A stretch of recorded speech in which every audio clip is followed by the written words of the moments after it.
Hello there, and welcome to the Drowsy Scientist channel.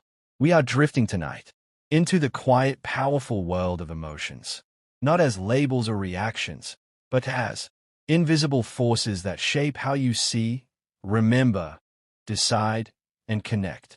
Emotions are not just something you feel.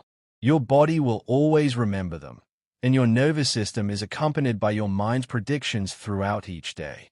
We frequently consider emotions as when unexpected visitors show up without warning and then vanish.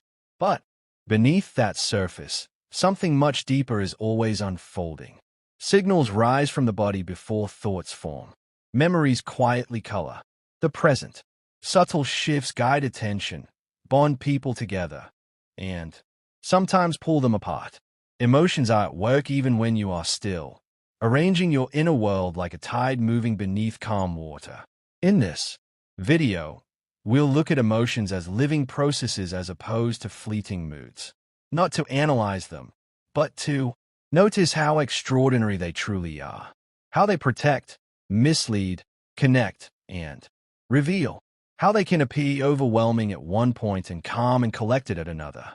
If you enjoy these gentle journeys, I invite you to like, subscribe, or share an idea below. It helps others find their way here, too. One sleepy soul at a time. But for now, all you need to do is relax. Let your body soften. Allow your eyes to grow heavy. As we explore this fascinating world, let your mind relax. Let's get going. Slow exhalations can calm the nervous system within minutes. Your breath is one of the few direct handles you have on your own bodily functions. When you slow the exhale, you are sending a message of safety into a system that could be prepared for danger. The extensive outbreath opens up pathways linked to calming, reducing urgency, and assisting the body in slowing down from high alert. That is why people instinctively sigh after a tense moment. The sigh is not only emotion, it is regulation. Slow exhalation also breaks the feedback loop where fast breathing convinces the brain something is wrong, which then fuels more anxiety. By changing the pace, you interrupt the spiral. The calming effect can feel subtle at first, like taking your foot off an invisible accelerator. Then little by little the shoulders drop, and the mind calms. Because it does not require perfect circumstances, this is especially powerful. You can do it in a crowded room, in a car, or lying awake at night. It is a small action with a surprisingly big influence. When the exhale lengthens, the body listens. Emotions from imagined events can be felt just as strongly as real ones. Your brain treats a vivid imagined scene like a rehearsal, and rehearsals can move the body. Imagine entering a room where everyone abruptly walks away, and you might feel your stomach tighten as if it already happened. Imagine a loved one arriving safely, and warmth can spread through your chest like a real embrace. This is because emotion is built from meaning, not only from facts. The nervous system responds to what it believes is relevant, and a convincing inner story can look relevant enough. That power explains why worry can spiral without any new evidence and why hope can steady you before anything changes. Additionally, it explains why stories and movies can make you cry. Your body participates in the narrative. Once you realize this, you begin to see imagination as a tool, not just a trap. The same ability that fuels anxiety can also fuel courage, preparation, and comfort. Daydreaming can shift your mood by rehearsing hopes or worries. A daydream is not always a break from reality. Sometimes it is a quiet steering wheel. Your mind drifts into a future conversation and you feel confident before you ever speak. Or it drifts into a future disaster and you feel doomed before anything occurs. The brain is practicing outcomes, and practice has emotional consequences. Because of this, you might find that after a few minutes of pondering, you don't know why you feel heavier or lighter. Daydreaming can also become a hidden classroom. You repeat the same imagined scenes and your brain starts treating them like familiar paths, making certain moods easier to enter. This can be useful when you imagine a challenge going smoothly and your body learning to be steady. It can be harmful when you replay a humiliation and your body learns dread. The fascinating part is that daydreams often feel harmless because they are silent. Yet, they can be emotional training sessions shaping how tomorrow feels before tomorrow arrives. The same event can produce opposite emotions in different people. Two people can stand in the same rainstorm and come away with entirely different inner worlds. One feels refreshed, the other feels trapped. This does not imply that one side is correct and the other is not. It is because emotions are shaped by interpretation, history, and expectation. A surprise party might feel like love to someone who craves attention and like panic to someone who hates being watched. Even praise can have different effects. For one person, it feels like recognition. Another person says it feels like pressure. Your brain is not reacting to events alone. It is reacting to what the event means to you based on what you have learned will happen next. That meaning can be constructed from patterns from childhood, recent stress, or cultural rules about what emotions are acceptable. This is why understanding emotion often requires curiosity instead of judgment. A complete shift can occur in the same instant. Different message in another nervous system, or can make you feel smaller yet more connected to others. Or is the emotion of encountering something too vast for your usual mental boxes? It can come from a night sky, a towering mountain, a choral voice, or an act of kindness so pure it interrupts your cynicism. In that moment, the self can feel smaller, not in a shameful way, but in a spacious manner, similar to looking away from a close-out mirror. Many people describe or as calming and humbling at once because it rearranges priorities. The focus shifts to feeling like you belong in something bigger as the weight of small worries decreases. Or can also increase generosity and cooperation, as if feeling part of a bigger picture makes you more willing to care for others within it. It is fascinating that a feeling that is sparked by the vastness of the universe does not necessitate action like fear or rage. It invites orientation. It says, look again. The universe is larger than your current story. Your brain can decide before you consciously feel the emotion. A long time before you can identify as happening, your nervous system is already choosing a direction. Changes in muscle tone, breathing, and like a stage crew moving props before, attention can begin in the background. The curtain rises. That is why you sometimes notice your jaw is tight, your shoulders are lifted, or your stomach has dropped, and only then realize you are anxious or irritated. Much of this comes from fast pattern matching, where your brain compares the present to stored templates of past moments. If the match suggests danger, rejection, or reward, your body prepares first and your narrative picks up later. This may make you feel creepy because you are late to your own personal experience, but it is also protective. It means you are built to respond quickly, then reflect. The brain can invent feelings to match unexplained body sensations.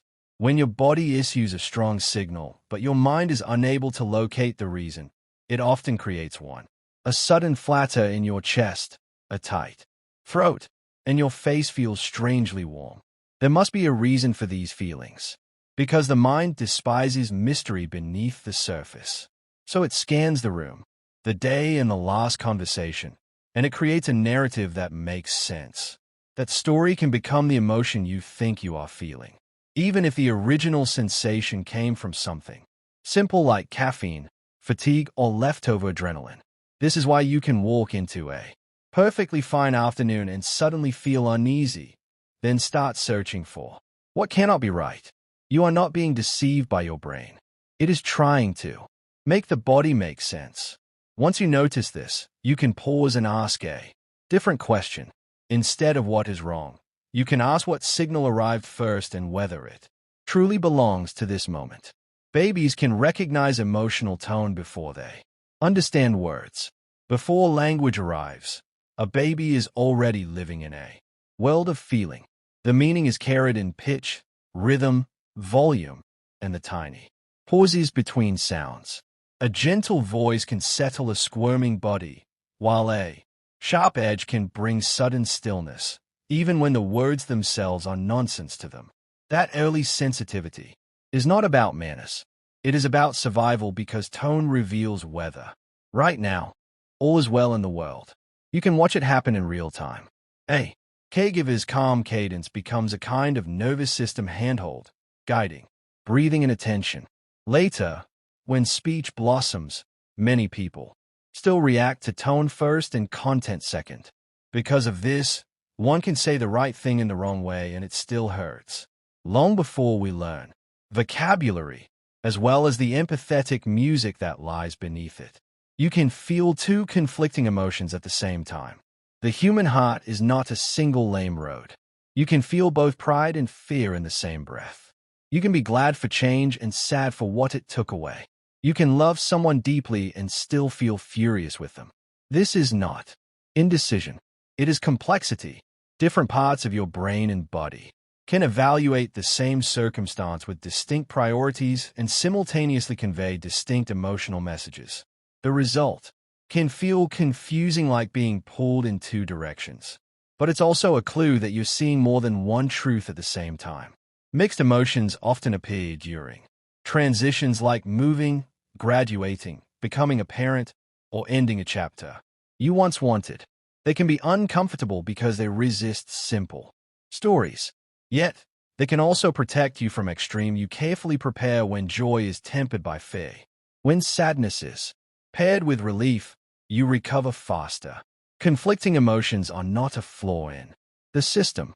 They are the system trying to tell you the full shape of a moment. Savoring extends happiness by stretching attention onto good moments. Savoring extends happiness by stretching attention onto good moments, rather than allowing a pleasant experience to disappear quickly. But the mind lingers, noticing warmth, texture, and significance. A good meal becomes more than fuel. A compliment becomes more than a sound. A calm afternoon becomes more than empty time. This lingering is not denial of life's problems. It teaches the brain to fully comprehend what is already present. Without savoring, happiness can be real yet brief, like a spark that never catches. With savoring, the spark has time to glow. People savor in different ways. Some retell the moment to a friend. Some people take a moment to consider the physical sensation. Some take a mental photograph and return to it later. That savoring is the captivating aspect. Alters memory as well. When attention is deeper, the moment is stored more strongly, making it simpler to access on difficult days. The ability to savor requires presence. It turns fleeting good into lasting nourishment. Anxiety can be eased through ritual. By creating predictable steps. Rituals can alleviate anxiety by fostering predictable procedures when the world feels uncertain. A repeated sequence tells your nervous system, here's something reliable. Washing your face the same way at night, brewing tea in a familiar order, arranging a desk before work. These actions create a small island of control. The comfort is not superstition. In this case, it's a rhythm. Predictability reduces the brain's need to scan for danger because the next step is known. Rituals also communicate transition. A bedtime ritual tells the body that effort is ending and rest is allowed. The body learns from a morning ritual that waking up is secure and well organized. This is why rituals can be comforting even when they are simple. They are less about the objects and more about the sequence. The fascinating part is that rituals can carry meaning too.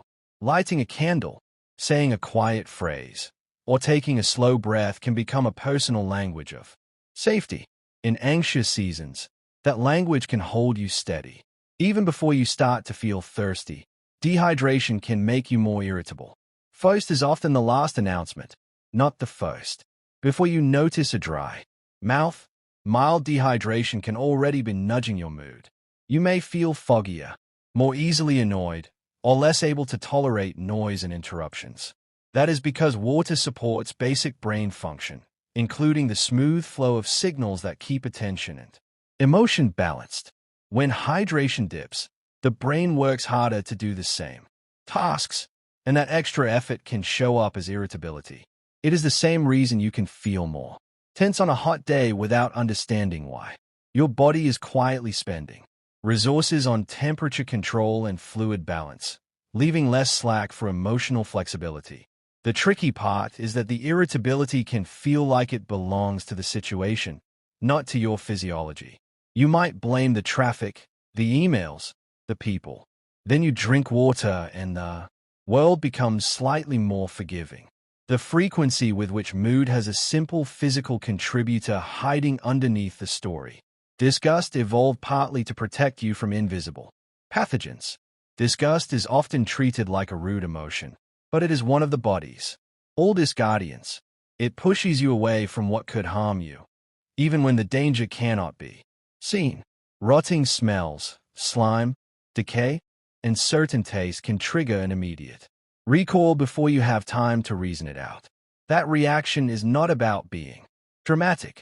It is about avoiding contamination in a world where microbes were once mysterious killers. The fact that disgust can extend beyond food is fascinating. People can feel moral disgust, too, where behavior feels contaminating even if it cannot physically infect you. That suggests the brain uses the same protective circuitry for social boundaries, not just biological ones. This can be useful, but it can also misfire, turning harmless differences into feelings of repulsion. Disgust is powerful because it speaks the language of the body. It is not trying to persuade you. It is trying to move you. In a matter of seconds, a single facial expression can spread throughout a crowd. 1. A person's face can act as a signal flare, prompting other faces to respond before they speak. A smile frequently elicits a similar smile from those around it, not as imitation, but as automatic coordination. A look of alarm can ripple outward, turning heads and tightening bodies like a wave moving across tall grass.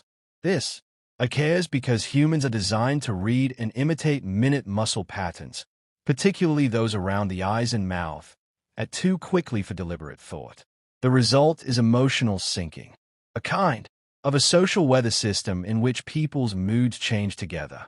Because people share laughter with one another, laughter can get louder in a theater. During a heated meeting, 1A glare can silence the entire room. Your words are more than just private information. It has the potential to become a public event that influences everyone's behavior. Writing about emotions can improve health markers in some studies. Feelings frequently loop when they remain trapped, repeating the same scenes without resolution. Writing can break that cycle by transforming a swell into a pattern. You place events into order, connect cause, and have an effect, as well as provide your mind with a story that feels more complete. In some studies, people who wrote about stressful experiences showed changes in certain health-related measures over time, suggesting that expression can ease strain on the body. The act of writing is not only confession. The process is underway.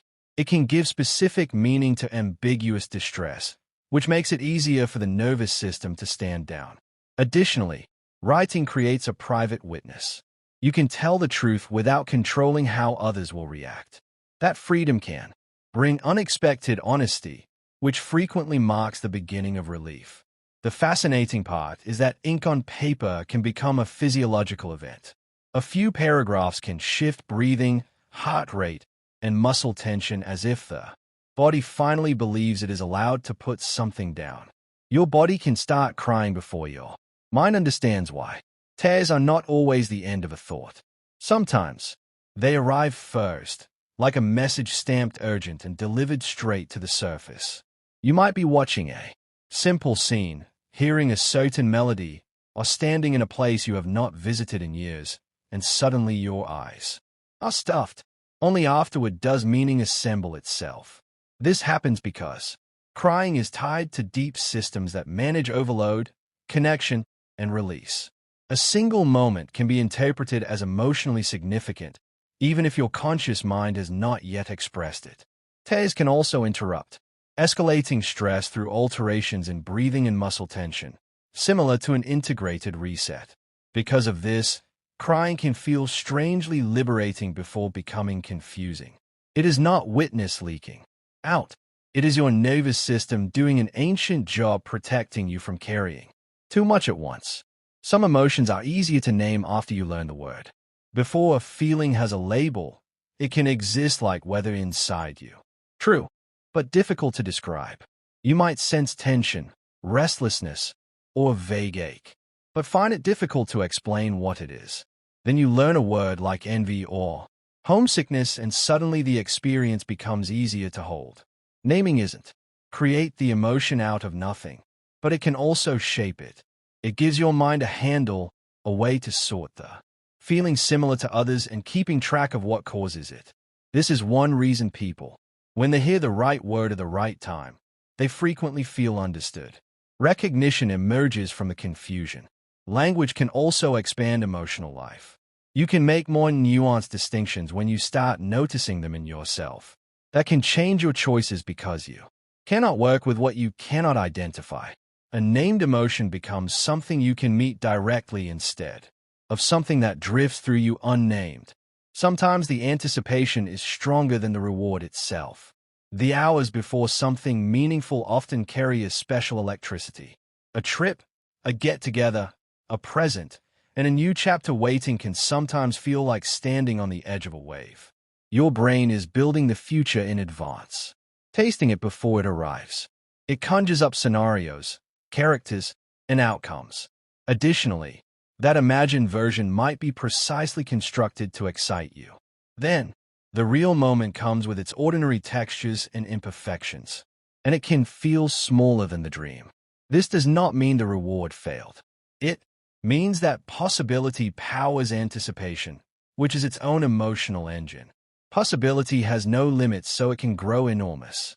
Because of this, surprises work. Why countdown seems so dramatic and why it can be hard to be patient. Your anxiety system is already spending emotional energy on a tomorrow that is not here yet. Once you are aware of this, you can learn to appreciate anticipation not just as a waiting room experience, but as a real one.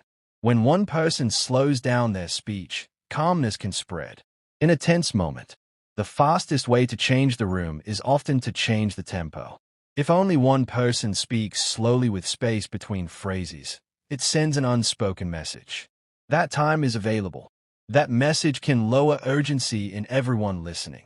People begin to breathe deeper without realizing it. The brain slows down and starts walking. Slow speech also reduces the chance of measuring. Instead of demanding attention, it encourages it. Because of this, people who need comfort often speak gently, not because they are performing kindness, but because their cadence is guiding another nervous system toward steadiness. What makes this fascinating is how physical it is. Calm is not only an idea you choose. It is a state your body can borrow from someone else's rhythm. A shared metronome is created by speaking slowly. It assists a group in re-establishing the same pace. And once the pace slows, solutions often appear at a rapid pace that were invisible. The SIBO effects can change real feelings based solely on expectations. Expectation is not only a thought. It can develop into a physical instruction. When individuals adhere to a pill, ritual, or treatment will help, their brains may shift perception, pain, and emotion in measurable ways, even when the substance itself is not working. This does not imply that the individual is faking it. It means the brain's prediction machinery is powerful enough to influence experience from the top down. If the mind expects relief, it can reduce threat signals and change how sensations are interpreted. Because of this, a reputable doctor's reassurance can feel physically calming, and why a comforting routine can make discomfort easier to hold. The substitute effect is also a reminder that meaning is medicine-shaped. The same action can feel more powerful when it is wrapped in trust, care, and credibility. This is not a reason to ignore real treatment. It is a reason to respect the mind's ability to amplify what it believes. Your expectations can become part of the reality of your nervous system. Emotions reshape what you see, changing details, contrast, and colors. Your eyes collect light, but your feelings help decide what that light becomes. When you are tense, your attention can lock onto edges, movement, and possible problems, making the world feel harsher and more urgent. When you are safe in content, you may notice subtler textures, friendly faces, and small patterns you would otherwise miss. It is not that reality shifts. It is that your brain is allocating its limited spotlight differently. This is why a familiar room can look strangely different after a frightening phone call, or why an ordinary street can seem bright and full of possibility after good news. Emotion is not a decoration placed on top of perception. It is a component of the building machinery. Perception in the first place. Your inner state can act like a lens, quietly adjusting what matters. Fear can sharpen hearing, making tiny sounds feel suddenly urgent. Fear does not only make you want to run, it can make you listen like your life depends on it. A faint creak, a distant footstep, a soft click you would normally ignore can snap into the center of attention. In threatening moments, the brain can boost the importance of sound so you can detect danger without needing to see it. That is why silence can feel loud when you are scared. Your hearing acts as a radar that looks for clues and building a map from scraps. This can be helpful in truly risky situations, but it also explains why anxious nights can feel haunted by ordinary noises. The refrigerator hum becomes a warning. The settling of a house becomes a question. Fright is not only an emotion. It is a full-body mode that tunes your senses towards survival, occasionally missing the mark. Love and grief activate overlapping networks. Like two twins of attachment, love is often described as warmth and grief as cold absence, yet they spring from the same root. Both are built concerning attachment, the strong bond that makes another person feel like they are part of your own stability. When that bond is present, your system relaxes into safety and belonging. When it is threatened or broken, the same bond becomes pain, because the brain keeps searching for what used to be there. That is why grief can include longing, vivid memories, and sudden moments of feeling the person nearby even when you know they are not. It is attachment still doing its job, reaching out. This overlap is also why love can feel vulnerable. The stronger the bond, the stronger the alarm when it wobbles. Grief quietly demonstrates how effective connection is, because it shows what the body considered home. You can feel an emotion for a fraction of a second. Some emotions pass you by before you can even notice them. Like a light bulb in the dark, a flicker of irritation, a flash of delight, a tiny sting of fear can pass through your face and body in less time than it takes to explain. These rapid emotions often show up as quick changes in posture, a sudden tightening around the eyes, or a sharp inhale that immediately becomes smooth. You might only notice the aftertaste, like the faint echo of a mood you cannot name. This matters because those micro moments can still make decisions. A split second of dislike can make you turn away from an idea. A split second of interest can make you lean in. Many people think emotions must be big to be real. However, your emotional life also consists of tiny signals that keep changing your direction even when they are almost hard to see. Laughter is an ancient social signal rather than merely a response. Jokes aren't always the focus of laughter. When people are anxious, relieved, or deeply bonded, it sometimes appears as if the sound itself has an effect. Laughter can convey, we are safe in groups, together, even if the world outside is uncertain. It can smooth over awkwardness, lower defenses, and invite closeness without needing a long explanation. That is why a single laugh can ignite a room. Everyone receives the sound. Permission to simultaneously unwind. Laughter also carries information about belonging, even when the same phrases are used. It is like an emotional glue that works through breath and rhythm. And because it is hard to fake convincingly for long, laughter often acts as a sign of the truth. It informs the body and the group when it is real. Something in this moment can be trusted. Some people perceive other people's feelings as they were physical sensations.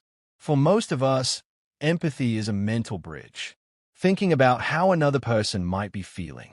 However, for some individuals, that gap is so direct it can feel like sensation. Another person's wince might create a twinge in their own body. A watched injury can produce a genuine jolt at discomfort rather than merely sympathy. This is not imagination in the casual sense. It is a rare kind of cross-wiring where observing a feeling or touch can trigger an echo inside the observer.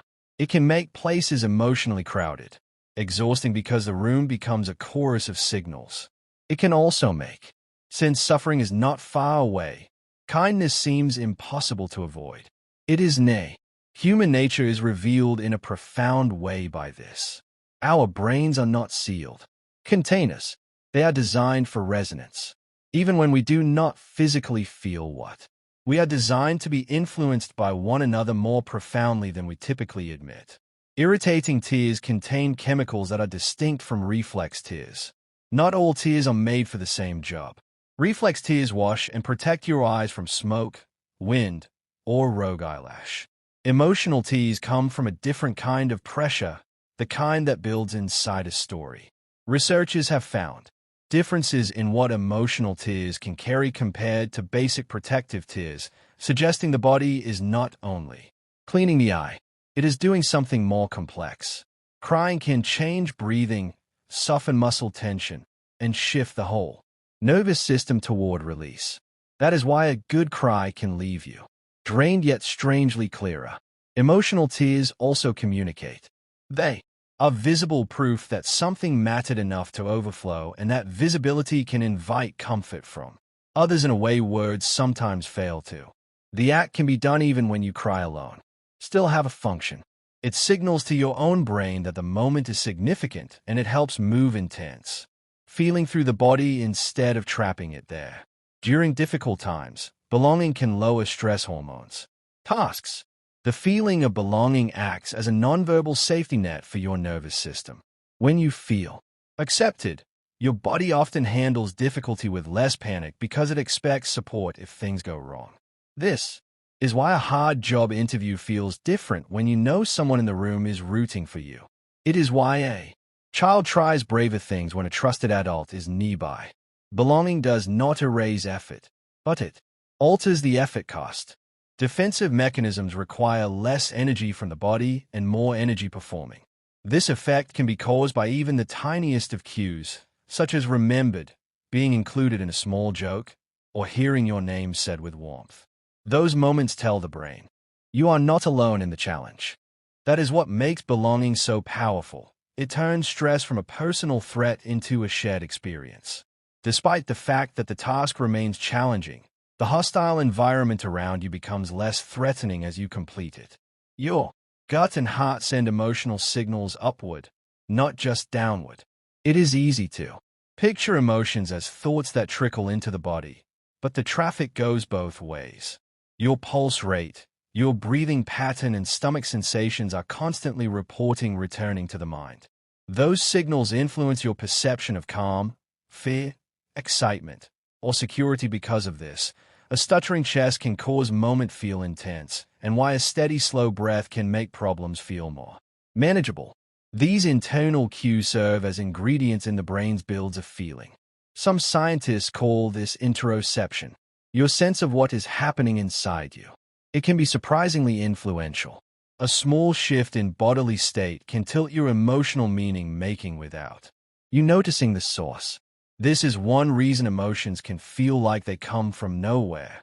Sometimes the first clue was already in your pulse, quietly speaking upward. Unlike the majority of other senses, smell can elicit emotion more quickly. A scent can hit like a hidden doorway. You catch it for a heartbeat, and suddenly you are not only you feel inside a place when you remember it. The air itself appears to transport the attitude. Whether it is comfort, dread, or a strange sweetness you cannot explain. Smell has a direct route into memory and feeling, which is why it can bypass the logical, polite part of the brain that typically filters responses. Sunscreen can pull up with just a whiff. Summer heat and the freedom of youth, a hint of disinfectant, can summon a hospital corridor you thought you left behind. What makes this so uncanny is how immediate it is. You do not choose the memory. You do not plan the emotion. The body responds as if the past is briefly present again. Time travel without images is smell, and it often shows up before you can even figure out what smelled good. Nostalgia can enhance pain tolerance through controlled trials. Nostalgia is not only a warm feeling. In. According to some studies, remembering a significant past can make discomfort bearable. It is as if the mind, when it revisits a moment of belonging, lends the body a little extra steadiness. This matters because pain is not only a signal from nerves.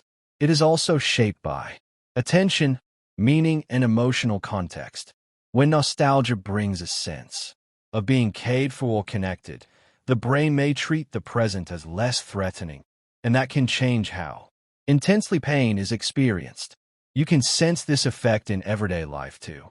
People often reach for old songs, childhood foods, or familiar scents when they are stressed, not just for comfort, but for resilience. Nostalgia can feel like a soft inner shelter, and under that shelter, the body sometimes copes better than expected. Anger can briefly raise confidence even when you are wrong. It is possible for anger to feel like clarity. Why it is so convincing? When it rises, it tightens your focus and pushes your mind towards certainty. In your own mind, you might feel taller, ready to argue, decide, and act. The tricky part is that confidence is not the same as accuracy. Anger can make weak ideas feel strong, and shaky assumptions feel obvious. It can also make you underestimate risks because the emotional message is simple. Move forward. Do not hesitate. That is why arguments can escalate quickly. Each person feels more sure as the heat rises, even when the truth is complicated. Yet anger is not pointless. It often appears when a boundary feels crossed or something important feels threatened. The skill is learning to treat anger like an alarm, not a verdict. It can tell you something matters without proving you are right. Anxiety can make time feel slower, stretching seconds into long moments.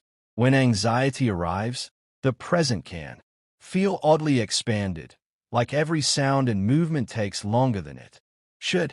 Waiting for a reply, hearing footsteps behind you, watching a door that might open. The mind fills each second with monitoring. Part of this comes from heightened vigilance. Your attention is scanning for outcomes, and that constant checking creates the sensation of a longer interval. Anxiety also pulls you into prediction. The brain rehearses what might happen next, and those imagined futures crowd the moment until it feels heavy and stretched. This is why anxious experiences can feel exhausting even when nothing takes place. There are more and more options as time goes on. The strange twist is that this slow-motion feeling can make anxiety more convincing. If the time flies by, and since it must be significant, right? Understanding this can be freeing. Sometimes the slowing of time is not a warning about reality. It is a symptom of the mind overworking the present. Sadness can narrow attention, making small details feel enormous. Sadness can turn the mind into a quiet spotlight that will not expand. A single phrase, a minor error, or minor disappointment can swell until it seems to explain everything. This narrowing is not just mood. It can be a kind of focusing inward that keeps you close to what hurts, almost like your brain is telling you to look into the loss. From every direction, the world can seem darker and simpler in that state, because the mind is pulling you away from the noise of possibilities and conserving energy. Yet, there is something strangely purposeful about this narrowing. Sadness often follows change, separation, or unmet longing. Additionally, it may cause you to slow down sufficiently to comprehend what was important. That is why a sudden clarity about one's values and attachments can accompany sadness. Although it may be meaningful, it is not pleasant. When the spotlight never stops shining and the small detail becomes a permanent story, joy can help you notice by widening your focus. More possibilities.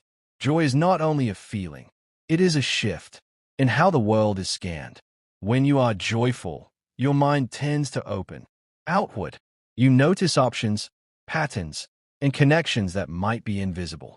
In a state of tension, a stranger's face looks friendlier. A problem looks more solvable.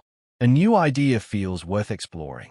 Because creativity and learning frequently depend on seeing beyond the obvious, this widening effect is important. Joy can loosen the grip of threat and give your brain permission to roam.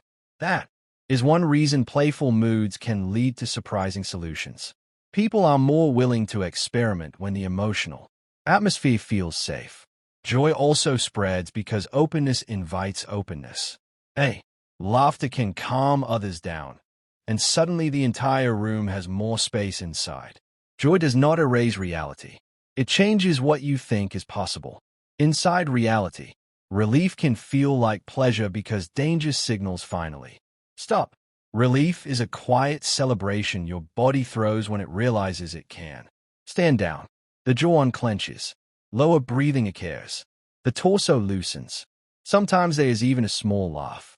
Not because something is funny, but because pressure is being released by the system.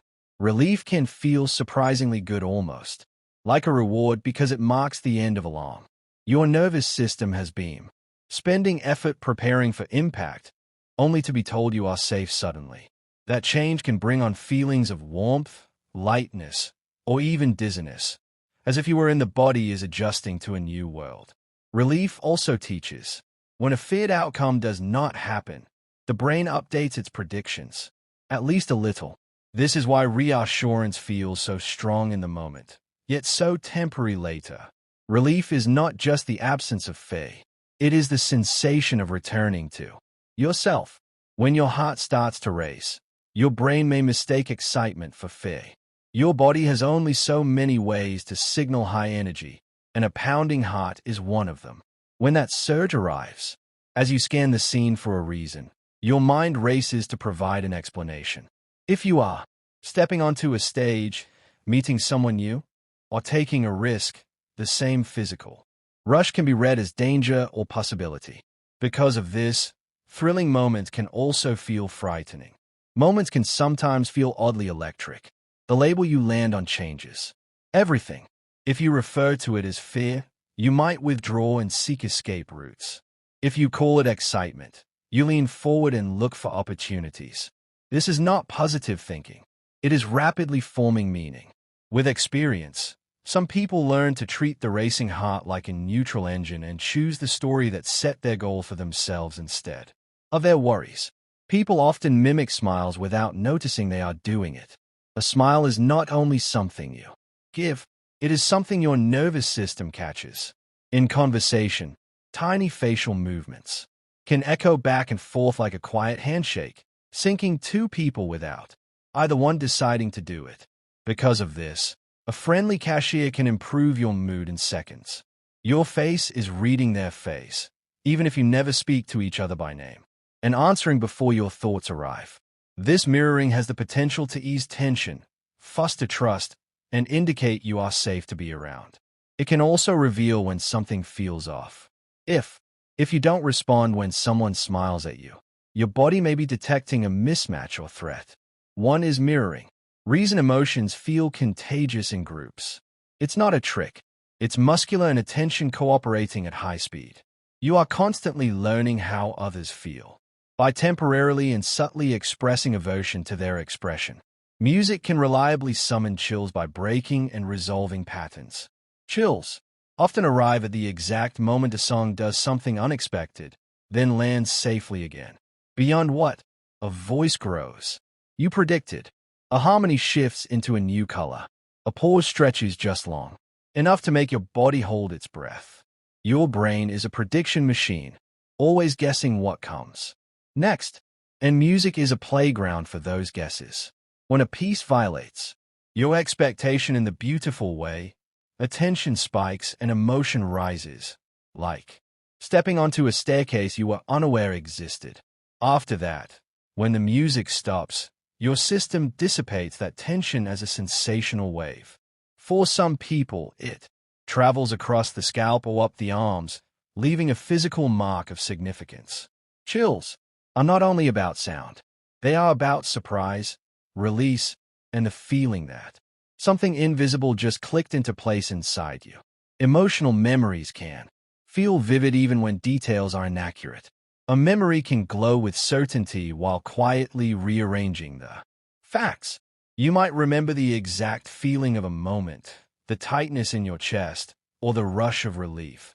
Yet, misunderstand who said what, which door was open, and when the incident occurred. That is, because memory is not a recording. It is a reconstruction built to preserve meaning, especially emotional meaning. When you remember something, your brain stitches together fragments with your current beliefs, your current mood, and the story you have repeated over the years. The emotion acts like a spotlight that keeps certain elements bright while other elements fade into shadow. This can be unsettling, but it also shows what memory is for. It is intended to instruct, warn, and guide you. What mattered, even if it sacrifices perfect accuracy. The feeling may be true even when the details drift. Stress can switch your body into a fuel-saving survival mode. When stress stays high, your body starts acting like resources are very few. It prioritizes immediate needs, quick energy, and readiness for challenge. Systems that are not urgent can be used even if you only sit at a desk. Can get dialed down because survival mode is expensive. That is why prolonged stress can affect digestion, sleep, and the feeling of having some mental space. It can feel as if your body is bracing for an emergency that never arrives. The strange part is that this mode can become familiar. Your nervous system learns the pattern and keeps returning to it like a default setting. Small problems begin to feel like major dangers because the body is already prepared. The optimistic part is that the switch can move the other way too. Repeated signals of safety like steady routines and genuine rest can teach the body it is allowed to spend energy on recovery again. Blushing is one of the few feelings that can be seen on the skin. Blushing can appear to betrayal because it shows your inner state without asking your permission. A flush spreads across the face and neck, broadcasting that something just mattered to you. It can happen with embarrassment, attraction, praise, or sudden attention. The interesting twist is that this involuntary signal can build trust. When people see someone blush after a mistake, they often read it as sincerity, a sign the person understands. They cross the social line. That makes blushing a strange kind of social repair. Your body is telling the group, I know, I care, I am not ignoring this. Of course, blushing can also be unfair because it can appear even when you have done nothing wrong simply because you feel watched. Still, it reveals something powerful about emotion. Some feelings are not only private experiences. They are biological signals that influence how people react to you. Emotional intensity can rise even when the cause fades away. Sometimes the trigger is gone, yet your body keeps climbing. A harsh comment was hours ago, but your chest still burns. A near miss on the road is over, but your hands are still shaky. This happens because emotions can feed themselves through attention. The mind replays the scene, imagines alternate endings, or scans for signs it might happen again. Each replay can refresh the feeling like striking a match repeatedly. The body also takes time to come down from high arousal.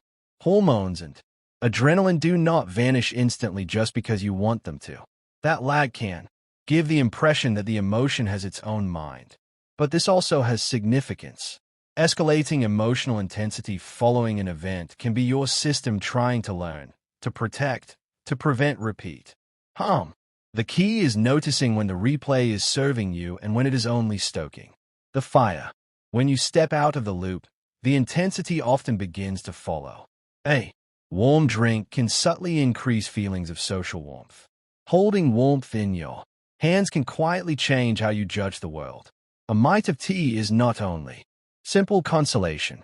It can lead you to believe that other people are friendlier and safer.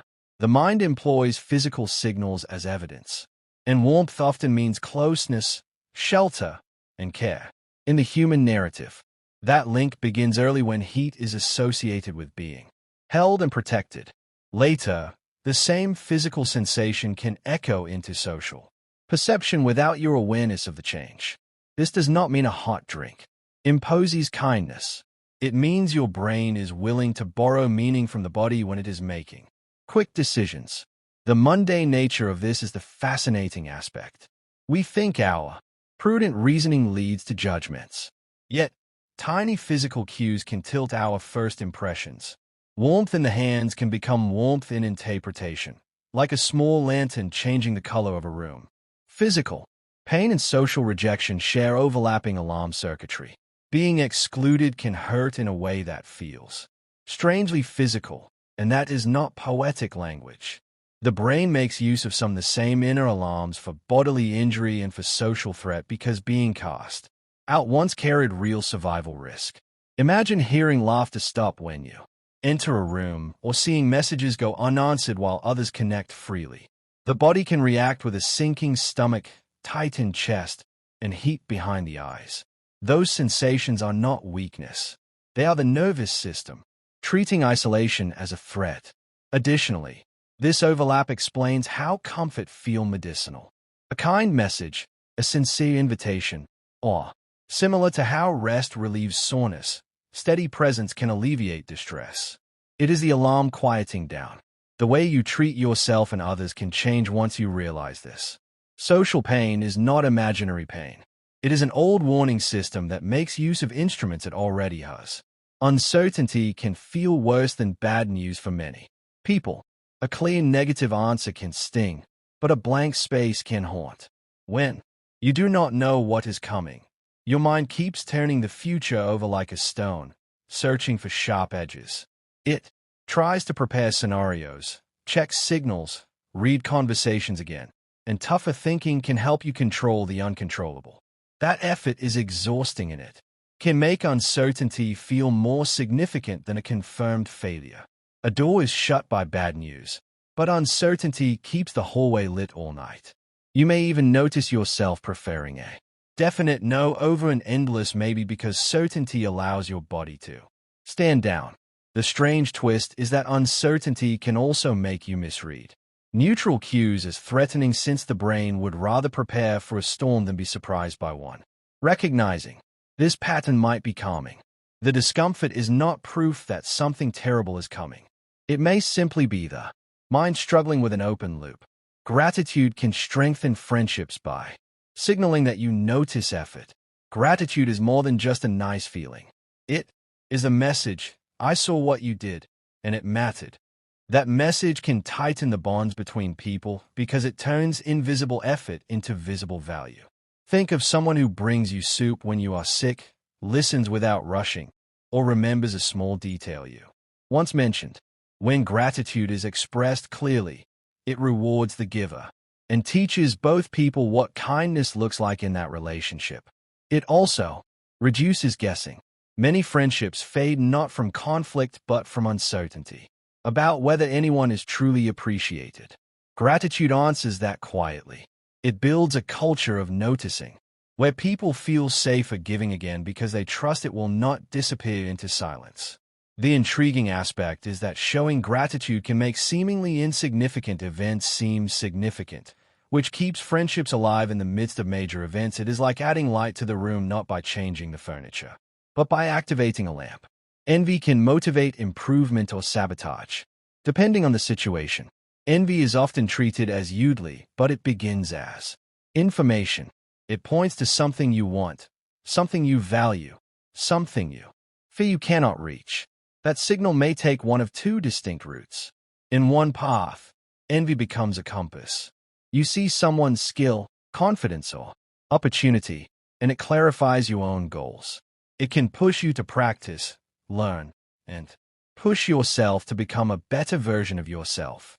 In the other path, envy turns into a threat narrative in which the success of another person appears to be evidence that you are behind. Then it may fuel bitterness, gossip, or a secret wish for them to fail simply to quiet your discomfort. Whether you believe growth is possible or not frequently determines the distinction. When you feel trapped, envy becomes poison. When you feel capable, envy becomes a spark. It is fascinating that the same emotion can either build your future or damage your relationships. The feeling itself is not the final outcome. Your interpretation decides where it will go. Pride can reinforce effort, but too much can block learning. Pride can be a quiet fuel that keeps you going when progress is slow. It marks a moment and states, "This was important." Keep constructing. When effort is associated with pride, it encourages tenacity and aids in returning to challenging work. You can feel it when you've completed a lengthy project, kept a promise, or mastered a skill that used to seem out of reach. But pride can also become a trap when it is tied to being right, being superior, or never needing help. Then it stops protecting an image instead of supporting growth. The mind becomes less curious because curiosity risks discovering flaws. Feedback begins to feel like attack. Mistakes become threats. That is how pride can turn from a healthy glow into a wall. The fact that pride is intended to maintain identity is fascinating. Yet it can either maintain the learner's identity or maintain the identity of an individual who cannot change. The distinction is apparent in insignificant occurrences like when you say, "I don't know," without feeling diminished. Shame makes people want to hide, even from supportive friends. Shame does not merely state that you acted improperly. It whispers that you aren't the right kind of people. That is why it drives hiding. It draws you inward, away from eye contact, away from conversation, away from the very people who might reassure you.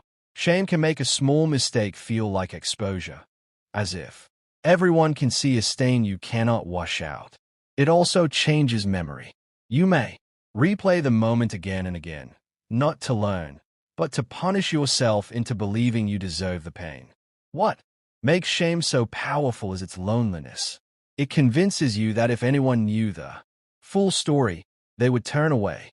Yet, shame often thrives on silence, growing bigger in the dark. Shame is felt when someone responds calmly and with understanding. Can shrink because the feared rejection does not arrive. Safe connection is one of the most surprising antidotes because of this. Shame says hide. Healing often begins when you do the opposite. Guilt pushes repair, making it a social glue emotion. Guilt can feel heavy, but it has a hidden intelligence. It points toward a relationship that matters. When you feel guilty, your mind is recognizing that your actions affected someone else, and it urges you to make things in order. That repair instinct is one reason groups can function at all. Without guilt, apologies would be rare and trust would shatter easily. With guilt, people return, explain, fix, and rebuild. The fascinating part is that guilt is future-focused. It is less about punishment and more about restoring balance. It can push you to replace what you broke, admit what you hid, or show up differently next time. In a way, guilt is a bridge back to belonging. Of course, guilt can also become distorted, especially when people blame themselves for things outside their control. But in its healthy form, guilt is a signal that your conscience is active and your relationships are real. It is the emotion that says, "I want to regain my trust." By demonstrating that you adhere to standards, embarrassment can demonstrate trustworthiness. It arrives like a sudden heat, and it can feel like the worst spotlight in the world. Yet embarrassment is also a social signal that quietly repairs damage. When you fall, misplace a name, or say something awkward, the blush and the nervous smile tell everyone watching that you recognize the mistake. You are not ignoring the group's rules. You are observant and concerned. That matters because groups run on prediction. People relax around someone who shows they understand what counts as awkward, rude, or out of place. A tiny WCC can communicate, "I'm aware that landed wrong." In many situations, embarrassment prevents conflict because it offers an instant apology without words. Additionally, it may soften judgments. The person who looks appropriately embarrassed often seems more honest than someone who stays perfectly cool. Strange as it sounds, that uncomfortable flush can be a badge of belonging, proving you are tuned to the same shared expectations. Some people rarely visualize, yet still feel emotions deeply. Many people assume emotion is powered by mental pictures, like replaying scenes in the mind. But some people experience little or no voluntary imagery, and their emotional lives are still vivid. They may not imagine a loved one's face upon request, but when they hear their name, they can feel tenderness. They may not imagine something terrifying, but their body may still react with a racing pulse or a stomach knot when they remember it. This shows that emotion is not dependent on inner movies. It can be constructed from concepts, sounds, sensations in the body. And meaning for some, memory feels more like knowing than seeing, more like a web of facts and feelings than a photograph. That difference can be surprising to discover because people rarely compare how their minds render experience. It is a gentle reminder that there are many ways to be human inside. The same feeling can be reached by different routes, and none of them are less real. Emotional states are altered by sleep. Reactivity, often lowering the next day's sharpness. A mite of sleep can quietly adjust the volume knob on your feelings. When you are rested, small annoyances often stay small. Comments that might have stung feel easier to hold. Problems look more workable, not because life became simpler, but because your brain regained its ability to regulate and reframe. When sleep is short or broken, the opposite can happen. Emotions can feel raw, faster, and harder to stay. The world seems louder inside your chest. One reason disagreements flare up is this change more easily when people are exhausted. Additionally, this is why worrying at 3 in the morning can be so persuasive. Sleep is not just rest for the body. It serves as emotional system upkeep, assisting in the sorting of the events, calming the alarm response, and resetting the balance between impulse and control. You may still feel strong emotions after good sleep, but they usually have less jagged edges. Rest can be the difference between a spark and a wildfire. In many cases, taking a brief nap can aid in emotional regulation. A brief nap can act like an internal reset button, especially after a heavy morning. It does not erase your problems, but it can change how your nervous system holds them. After even a modest nap, many people notice they respond with more patience and less snap. Frustrations that felt personal can appear neutraler. The mind becomes less hungry for conflict and more able to pause before reacting. The fact that taking a nap interrupts the buildup of fatigue, which often pushes the brain towards shortcut judgments.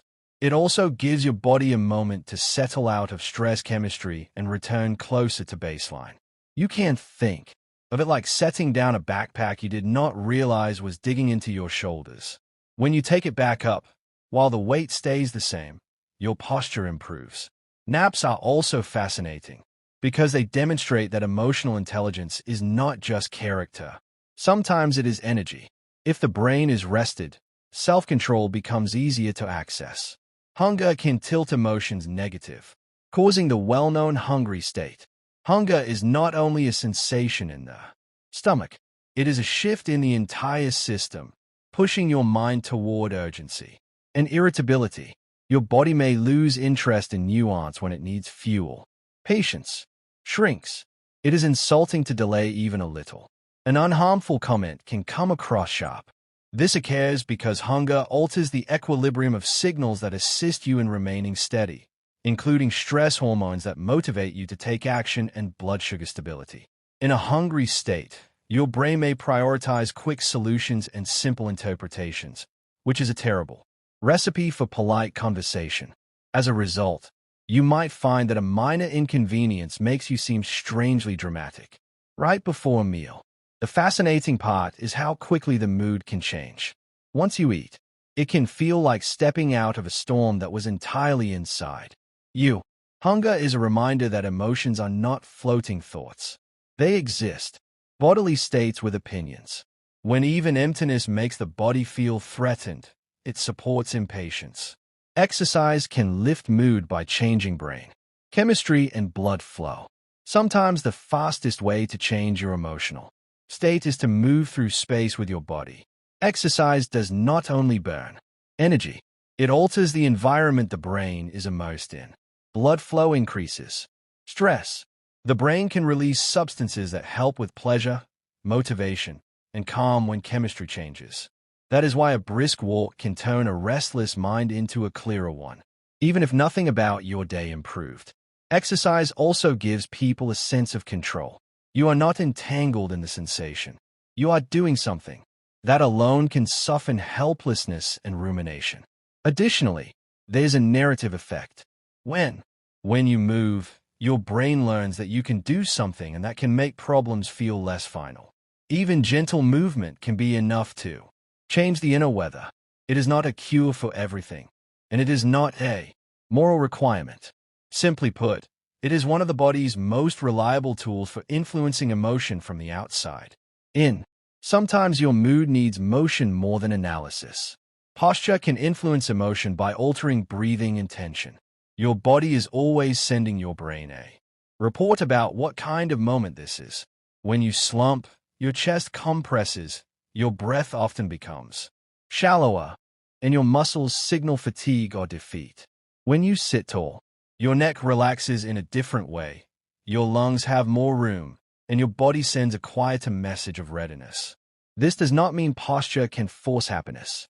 It means posture can tilt the initial circumstances of your emotional state. You can test it in a simple way. Try curling inward while thinking about a difficult conversation. Then try imagining the same conversation while standing grounded and open. Thoughts and feelings may be similar, but shift. Posture also affects how others respond to you, which loops back into emotion. A collapsed posture can invite less engagement, while a steady posture can invite more. In that way, posture becomes a social signal as well as a private one. It is fascinating that something as silent as a spine can change the story your nervous system tells about safety, confidence, and possibility. Even for the same face, different cultures have different emotional responses. A smile, a stare, a lowered gaze. These can mean different things depending on where you learn social life. In one culture, direct eye contact can feel honest and engaged. In another, it can feel disrespectful or aggressive, especially when it comes to elders or those in authority. That means the same facial expression can land as warmth in one place and obstacle in another. Your brain does not only read the muscles of a face, it abides by the rules you were taught as a child. That is why travel can feel emotionally initially perplexing. You might misread friendliness as flotation or formality, as coldness simply because the social code is unfamiliar. Over time, people often learn new emotional dictionaries, noticing smaller cues like distance, timing, and tone. It is a beautiful reminder that emotion is both biological and learned. Faces are universal, but meanings are negotiated by communities. Some cultures value calm emotions more than high excitement. In some places, the ideal mood is not loud happiness. It is steadiness. A calm face can signal maturity, self-respect, and dependability, despite the appearance of intense enthusiasm, careless or childish. In those cultures, people may learn to keep joy quiet like a candle instead of fireworks. This shapes how families celebrate, how friends praise each other, and how leaders are expected to speak. A person can feel deep happiness and still show it gently because the social reward goes to composure. That does not mean they are less joyful. It means they have been taught that being emotionally balanced protects the group. Meanwhile, cultures that celebrate high-energy excitement may interpret calm as boredom or disapproval, even when it is actually approval. Misunderstandings can result from this distinction in workplaces and relationships across cultures. Once you notice it, you start hearing emotional values in everyday behavior. The amount of emotion is not the feeling itself. It is the style a culture prefers. Languages divide emotions differently, shaping how people describe feelings. Some languages have words for emotions that others can only describe in full sentences. When a language gives a feeling its own name, it becomes easier to notice and easier to share. The word acts like a container. It separates that feeling from nearby ones and makes it feel like a recognizable thing rather than a blur. This is one reason people can hear a new emotional word and suddenly think, "Oh, that is me." The experience was there, but the map was missing. Different languages also place boundaries in different places.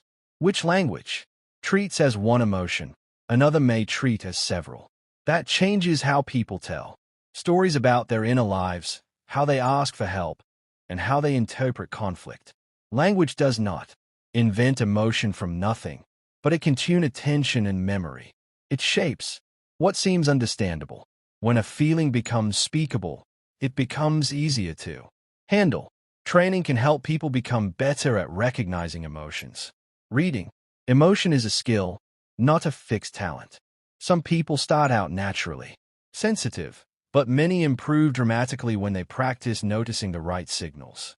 Training often begins by slowing down.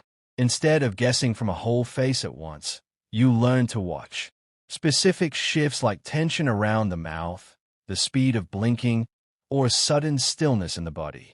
You also learn to check your assumptions. An even stance does not always imply anger. Quiet is not always sadness. With practice, people become better at asking gentle, clarifying questions rather than mind-reading. This skill matters because it changes relationships. When you accurately notice that someone is overwhelmed, not rude, you react with patience instead of defensiveness. When you notice that excitement is, you can encourage rather than dismiss by concealing your nervousness. Emotion detection also improves leadership, parenting, and teamwork. It is similar learning a second language that everyone is speaking silently. The more fluent you become, the less conflict you create. By mistake, emotion recognition can drop when you are sleep-deprived. When you are short on sleep, your brain starts taking shortcuts. It loses its ability to read subtle social cues, which can cause your emotional world to be distorted. A tired mind may interpret a neutral expression as hostile or miss signs of friendliness entirely. One reason late-night arguments can be so intense is because of this. Not only are you responding to the subject, you are reacting to a weakened ability to read intent. Sleep loss also reduces patience, which reduces the amount of time you have to pause and reevaluate your interpretation. The result is a risky combination. You misread people more often and you correct yourself less often. Even a minute misreadings can snowball. A Seorca looks serious. You believe them to be annoyed. The entire conversation hardens as a result of your icy response. The next day after rest, the same face might look simply focused. It is humbling how much emotional intelligence depends on basic recovery. Sleep provides more than just energy. It serves accuracy and human connection. Oxytocin can increase trust but not toward everyone equally. Oxytocin is frequently referred to as a chemical and it does support closeness. It can strengthen feelings of connection during touch, caregiving, and shared moments of safety. But it does not simply encourage universal kindness. In many studies, its trusting effects will appear, but the checking can deepen the loop. The more you look for danger, the more danger you find. This is why stress can feel like a lens that darkens everything it touches. The path out often involves changing what your body is signaling, not just what your mind is thinking. When stress hormones lower, attention can widen again, and the world stops appearing like a threat list. The amygdala can react before your cortex finishes processing. Sometimes your body startles before you know what startled you. A loud sound, a sudden movement, an unfamiliar shadow, and your muscles tense instantly.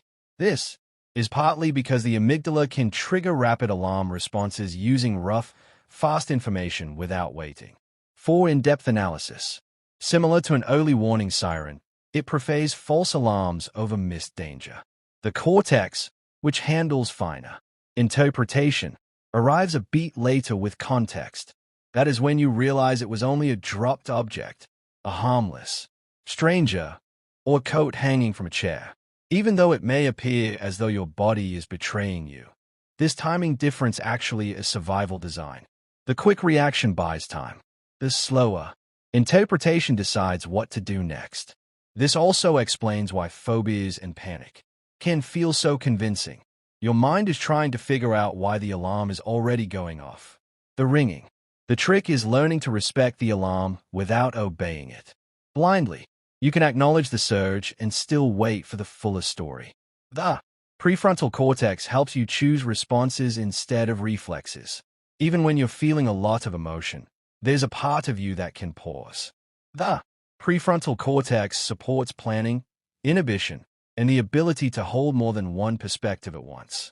It is what helps you feel anger and still speak with care. It is what helps you feel fear and still take a deliberate step forward. In the moment, this can feel like creating space between the spark and the action. That space is where choice lies. When the prefrontal cortex is fatigued by stress, anger, or overload, reflexes take over more easily. You say the thing you regret. You interpret quickly and harshly. You forget the long view. When it comes supported, you become more flexible. You can consider consequences. You can imagine the other person's internal world.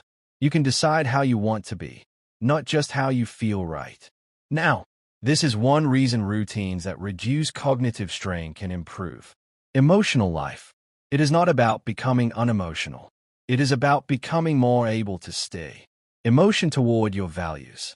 Suppression of emotions can make the body stress even if you look calm. Some people become experts at appearing fine. The voice stays steady, the face stays neutral, the conversation stays polite. But inside, the effort of holding emotion down can keep the body working hard. Suppression is not the same as peace. It is control, and control costs energy. When you clamp down on anger, fear, or sadness, your nervous system may stay activated even while your expression stays smooth. Over time, this can feel like carrying a secret weight because the emotion does not vanish. It simply moves into muscle. Tenseness, shallow breathing, and an anxious sense of security. Suppression can also backfire socially. People around you may sense distance and assume they did something wrong, which creates more strain. The alternative is not uncontrolled outbursts. It is expression with skill, like naming what is happening, setting boundaries, or letting the body release safely. Calm that is real usually feels softer than calm that is forced. Describing a feeling can reduce its intensity for some people. When a feeling is unnamed, it can feel like fog filling a room. You know something is wrong, but you cannot locate it, and that vagueness makes it bigger. Giving the feeling a precise name can change your relationship to it. Suddenly, it is not everything. It is something. Shame and frustration are not the same thing. Disappointment is not the same as dread. That small act of clarity can create distance, like stepping back from a painting so the edges can be seen. Naming also invites curiosity. If you know what it is, you can ask what it wants, what triggered it, and what it might be protecting. For some people, that shift alone lowers the temperature of the emotion. The brain stops scanning wildly for explanations because it has one. Although this is not a magic trick that works every time, it does feel like turning on a light. Not to banish the feeling, but to make it less frightening. A named emotion becomes a visitor you can meet rather than a storm you must endure blindly. A sincere apology can calm anger by restoring predictability. When someone feels wronged and is unsure of what will happen next, anger frequently rises. Will they deny it? Will they do it again? Will you be safe in this relationship? A sincere apology can answer those questions quickly. It shows recognition of harm and signals a change in behavior for the future, allowing the brain to relax its guard. Because of this, genuine apologies are distinct from excuses. The uncertainty is perpetuated by excuses. A sincere apology can also restore dignity. It tells the hurt person, you are not invisible and your experience counts. In that moment, anger can soften because its job is partially done. It was trying to demand acknowledgement and protection.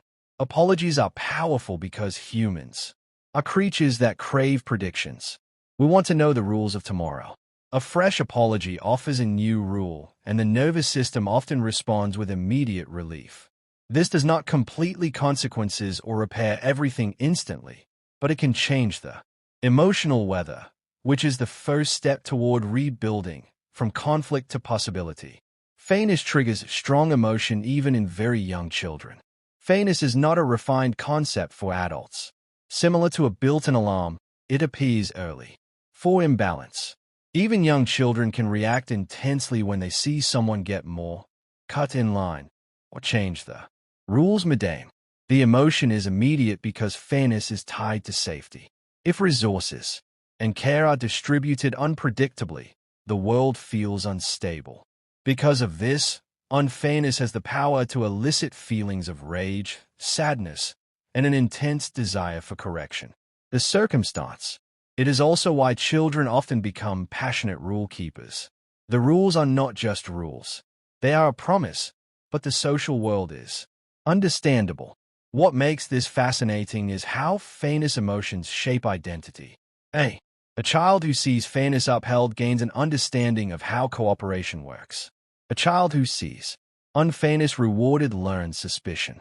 These lessons may reverberate for decades, affecting how adults trust systems, handle conflict, and decide whether to share. Fairness is not only morality, it is the emotional foundation of living. Together, people punish unfairness even when it costs them personally. Humans sometimes choose justice over advantage, even when the choice stings. In certain experiments and real-life situations, people will give up rewards to prevent someone else from benefiting unfairly. That behavior looks irrational if you only measure gain, but it becomes understandable if you measure the value of the social world. Punishing unfairness sends a message that cheating has a price which protects the group long-term. It can also protect self-respect. Some people would rather lose a little than accept a world where rules mean nothing. Unfair offers can therefore elicit a strong negative response, even when accepted. Would be better than taking nothing. It frequently evokes a mixture of anger and principle, a refusal to be treated as less than equal. The fascinating part is that this instinct can be both noble and dangerous. It can protect the weak, but it can also make people angry. Either way, it proves that humans are not only reward seekers. We are rule builders who care about the kind of world our choices create. Trust is emotional but also built from repeated tiny evidence. Trust rarely arrives as a single, dramatic choice. It is assembled from small moments that seem ordinary while they are taking place. Someone shows up when they said they would. Someone keeps a secret. Someone admits a mistake without twisting the story. Each moment is a tiny vote that says this person is predictable and safe. Over time, those votes form a feeling in the body. Your shoulders loosen around them. Your mind halts looking for buried meaning. Trust becomes a resting place. That is why betrayal feels so shocking. It not only breaks a promise, but also a long chain of evidence your nervous system relied on.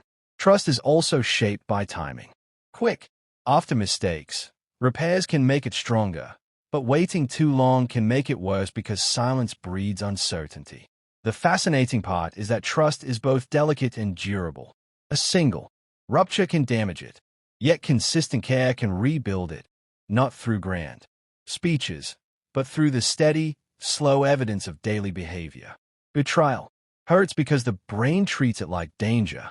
Betrayal is not only disappointment. The alarm indicates that the map you are using is no longer trustworthy. When someone you relied on turns, lies, or abandons you, your nervous system can behave as though you are being threatened physically. Sleeping gets harder. Thoughts develop intrusive. Because it wants to, your mind replays clues, looking for what you missed. Prevent the danger from happening again. Betrayal also attacks the sense of reality. If this person was safe yesterday and unsafe today, what else might change without warning? That uncertainty can make the world feel unstable for a while, even in unrelated situations. The pain is intense because connection is not just emotional decoration. It is part of how humans survive. It can feel like you're losing ground when trust is lost. Your feet. Yet betrayal can also reveal something important. Your brain is not overreacting. It is protecting you from repeating a pattern that could harm you again. Rebuilding a reliable roadmap, whether through new boundaries, new relationships, or clearer understanding of what you will and will not accept. Humans sense social rank changes, which you can feel in your body. A tiny change in how someone speaks to you can land like a physical push. One day you feel included, the next you feel talked over, and before your mind can explain it, your stomach notices. This sensitivity is based on how closely we monitor group safety and status. A raised eyebrow an interrupted sentence, a chair placed slightly farther away. These might indicate that you've changed your mind. The body reacts by producing heat, tension, or sudden desire to demonstrate your worth. What is so fascinating about this is how fast it happens. Even in polite settings when nobody says anything openly, your nervous system reads rank. Like weather, because access to resources and protection was once determined by rank. You can even feel relief when status rises because the body perceives respect as security, not because you suddenly became vain. Social rank is not only an idea, it is a sensation. Loneliness can heighten threat detection, making faces seem less friendly. Loneliness is not simply the lack of companionship. It can change how the world looks at you. When you feel isolated, your brain may start scanning for rejection because it is trying to prevent more disconnection. There may be a subtle distortion as a result. The appearance of neutral faces is colder. Unclear. Messages feel pointed. A delayed reply seems like proof of dislike. This is not because lonely people are unreasonable. It is because the nervous system is on guard and guarded brains interpret ambiguity as danger. That shift can create a painful loop. You expect exclusion. You withdraw. Others read that withdrawal as distance, and the gap grows. What makes this especially heartbreaking is how invisible it is from the outside. A lonely person may look calm while their mind is constantly measuring social risk. Understanding this can add tenderness to everyday interactions. A small warm gesture can matter more than you think, as it provides welcome evidence to interrupt the threat scan. Touch can reduce distress by activating safety pathways. A steady hand on the shoulder can calm a storm that words cannot reach. Touch carries a direct message to the nervous system, one that does not require explanation. It can signal you are protected, you are seen, you are not facing this alone. That is why a hug can soften grief, why holding hands can steady fear, and why a gentle pat can soothe a startled child. Safe touch is perceived by the body as evidence of connection, and connection often lowers the urge to brace for danger. What makes touch fascinating is how specific it is. Not all touch comforts. It must feel wanted and safe, or it can do the opposite. But when it is welcome, it can change breathing, heart rhythm, and muscle tension quickly, like turning down a loud alarm. Touch also creates a shared rhythm. 2. Bodies syncing in pressure and timing. In that sync, distress often loses some of its sharpness. Eye contact can intensify emotion by boosting attention and arousal. Eye contact is not just looking. It is a meeting. When two people lock eyes, the focus narrows, and the significance of the moment becomes more apparent. A compliment feels warmer. An insult feels sharper. It feels quiet, louder. This happens because eye contact signals relevance, and relevance wakes up the nervous system. It tells your brain, pay attention. Something important is here. That is why some people avoid eye contact when they feel vulnerable. It can feel like being seen too clearly, too quickly. Additionally, eye contact can establish connection without words. In a crowded room, a single glance can offer reassurance, invite play, or warn someone to stop. It is fascinating that the same action can, depending on the situation, it can be threatening or intimate. With a friend, eye contact can feel like home. It can feel like a tense situation with a stranger in it. Challenge. Your eyes are not only windows. They are signals, and the body listens. A familiar voice can quickly calm the nervous system. Your body recognizes certain voices as shelter. You perceive them and your shoulders drop a little. Even if the day is still hard, that calming effect is not only emotional.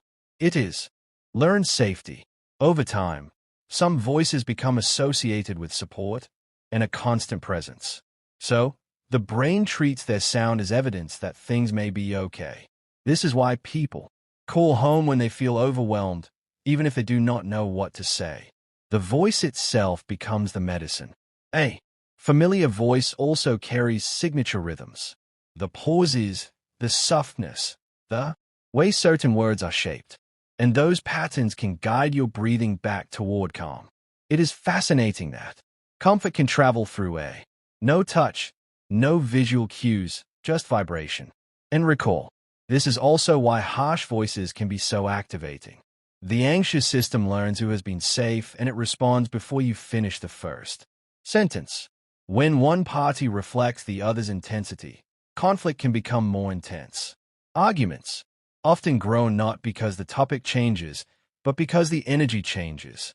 One person speaks with more force. The other answers with sharper tone, and suddenly the room feels smaller. Each response becomes a sign that danger is getting worse. So both nervous systems accelerate. Volume climbs. Interruptions multiply. The curiosity goes away. This is emotional mirroring, not in the sense of copying words, but copying intensity. Your body assumes that you must raise yours to be heard or protected due to their heat.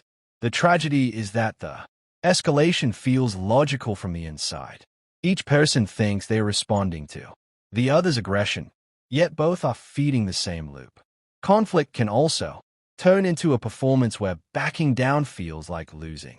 Frequently, an unexpected softness, a slower response, or a question are what break the loop. Instead of a claim, a brief pause that signals control. That pause can feel risky, but it is powerful. It changes the rhythm and rhythm changes everything. Hope is not denial. It is an endurance strategy. Hope is often misunderstood as pretending everything is fine.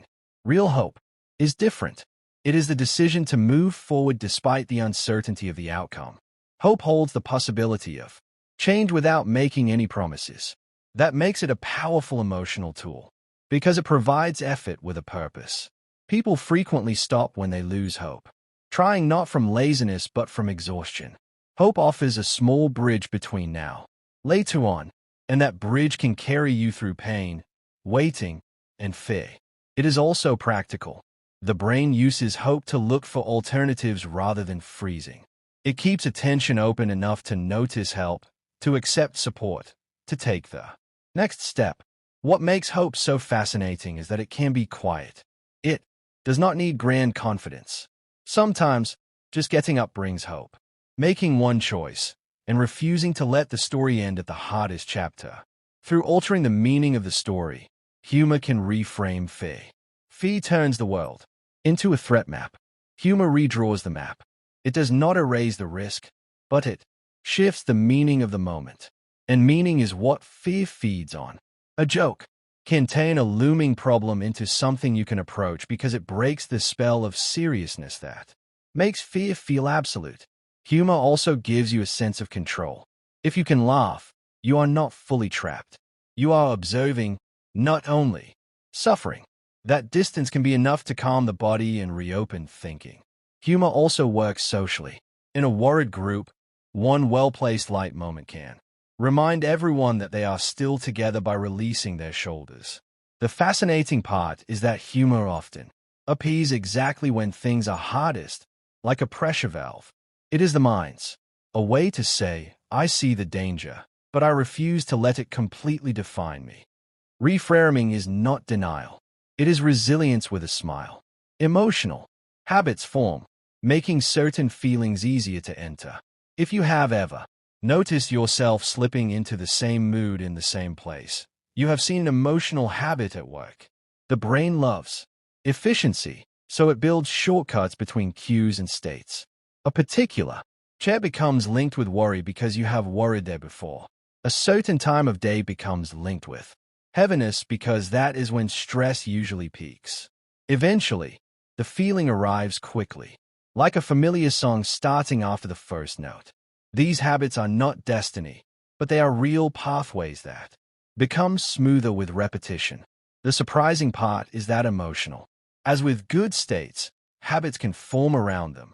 Some people train their nervous system to soften when they make tea, go outside, or start doing things like going to bed. The cue becomes a doorway into calm. Changing an emotional habit often begins with noticing the cue, then doing something small and different right at the start. That tiny change interrupts the autopilot and gives the brain a new option. The brain predicts emotions by comparing now to past patterns. Your mind is constantly requesting silence. Question: What does this situation resemble? It matches the present to old experiences, then prepares an emotional response before you finish understanding what is happening. A friendly smile from a stranger may feel safe if your history says smiles usually mean kindness. The same smile may feel suspicious if your history says smiles often came with hidden costs. This is why two people can read the same room so differently. Their brains are using different libraries of patterns. Prediction can also create strange mistakes. You might feel anxious before a meeting. That is genuine encouragement because your body is recalling tense previous meetings. The feeling shows up as a prediction, not a verdict. Once you see this, you can treat feelings as hypotheses. They are guesses about what will happen next, shaped by memory. Sometimes the guess is wise, sometimes it is outdated. The intriguing aspect is that your brain keeps updating when it gets enough new evidence, which means emotional change is possible even when the first prediction feels automatic. Chronic stress can dull pleasure, a change known as anhedonia. When stress becomes a constant background hum, the world can lose some of its color. Things that once felt rewarding, music, food, conversation, even rest, may feel oddly flat. This is not laziness, and it is not a lack of gratitude. It can be the nervous system protecting itself by turning down the sensitivity of reward. Chronic stress keeps the body in a state of readiness, and readiness is expensive. Over time, the brain may prioritize threat detection over enjoyment because enjoyment does not help you survive an emergency. The tragedy is that when the emergency never ends, the reward system stays muted. People often describe it as living behind glass, watching life without tasting it fully. The optimistic part is that dull pleasure is not always permanent. When safety returns, when sleep improves, when stress decreases, the brain can gradually relearn reward. Small, enjoyable moments repeated gently can become signals that it is safe to feel good once more. Emotional numbness can be protective during overwhelming experiences. Occasionally, the most unexpected response to something intense is an almost nothing. You might expect tease or panic, yet instead there is quiet emptiness as if the mind stepped back. This can be emotional numbness, and it is often the brain's way of preventing overload. When pain, fear, or shock exceeds what the system can currently handle, shutting down feeling can be a temporary shield. It may enable you to do what must be done.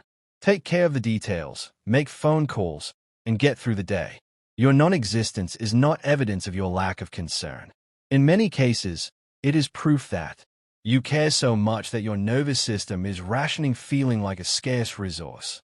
Later, when safety increases, emotion often returns in waves, sometimes sparked by something insignificant, such as a psalm or quiet room.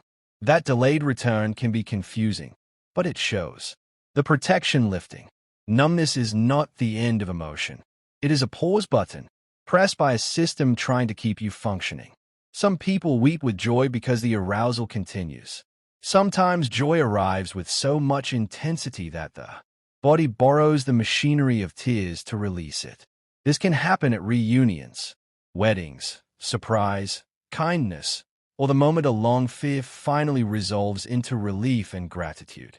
The system of nerves does not have a special outlet reserved only for happiness. It has a few powerful release valves, and crying is among them. When arousal runs high, your breathing changes, your chest. As the body tries to control the surge, it may make your eyes water. It can feel strange to cry when nothing is wrong. Yet, the tears can be a sign of how much the moment matters. Happiness tears often show up when the emotion is mixed with something else, like gratitude or the sudden realization of the potential for loss. They also appear when the body is finally allowed to stop bracing. The tears are not sadness in disguise. They are the nervous system exhaling through the eyes. Anger can cover fear, acting like emotional armor.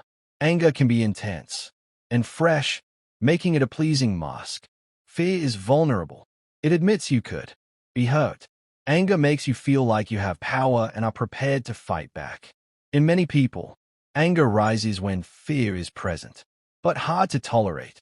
A person feels threatened in a conversation, and instead of saying "I am scared," the voice hardens and the words sharpen.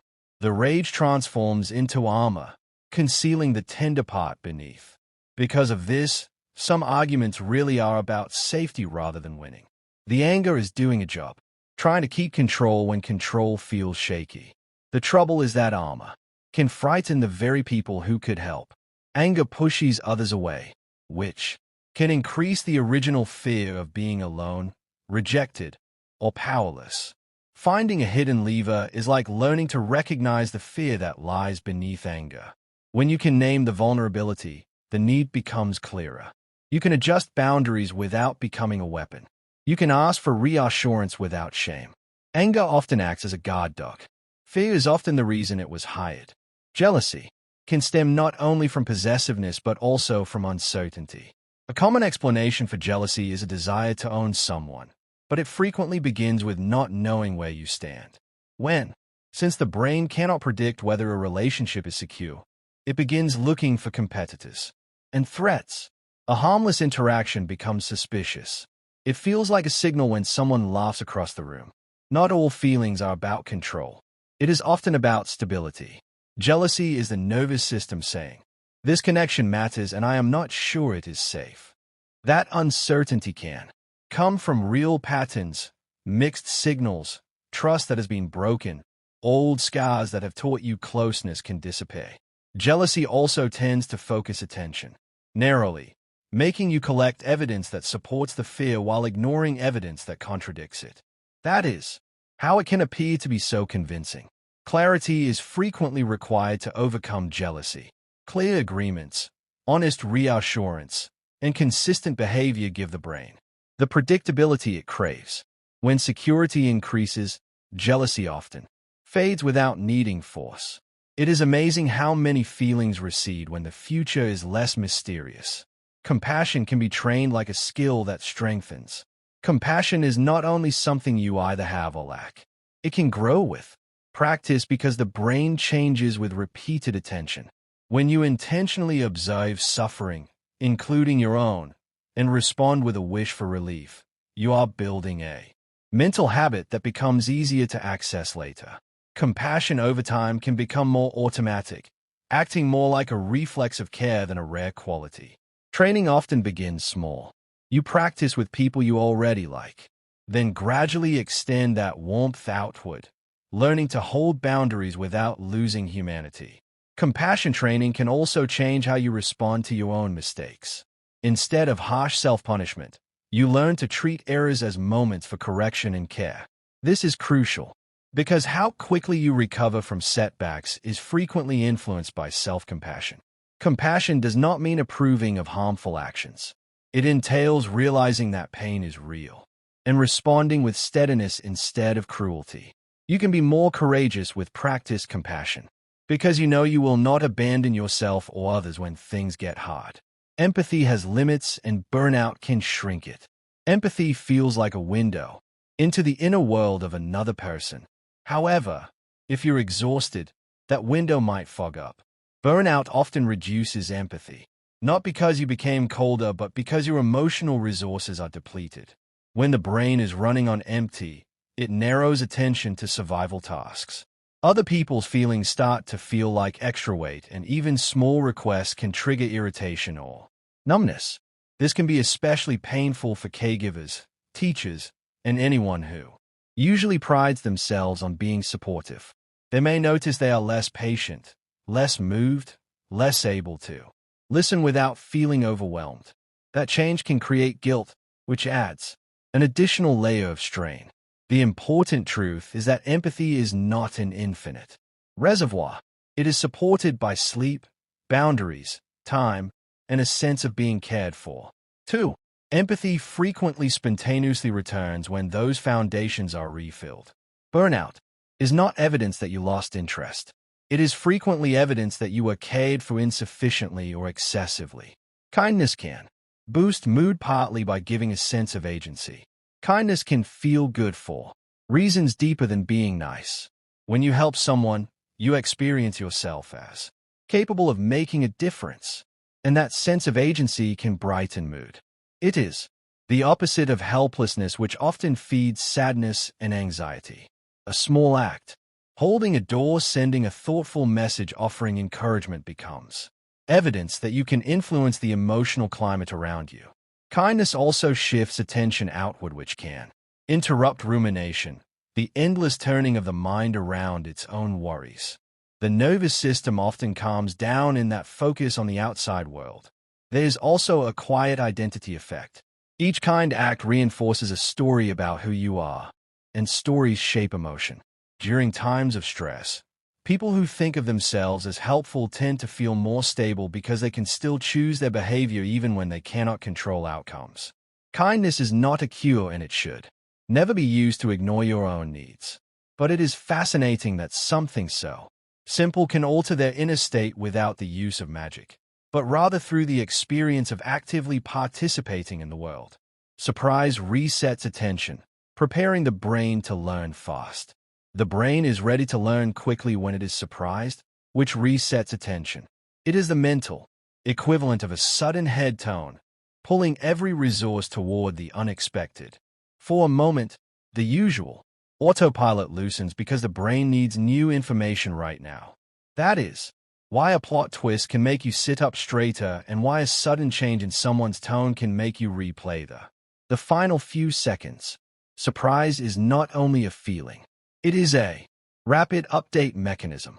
It clears space for fresh learning by briefly suspending. Assumptions are similar to wiping down a chalkboard. This is also why surprise can feel thrilling or unsettling depending on what follows. If the outcome is safe, surprise becomes delight.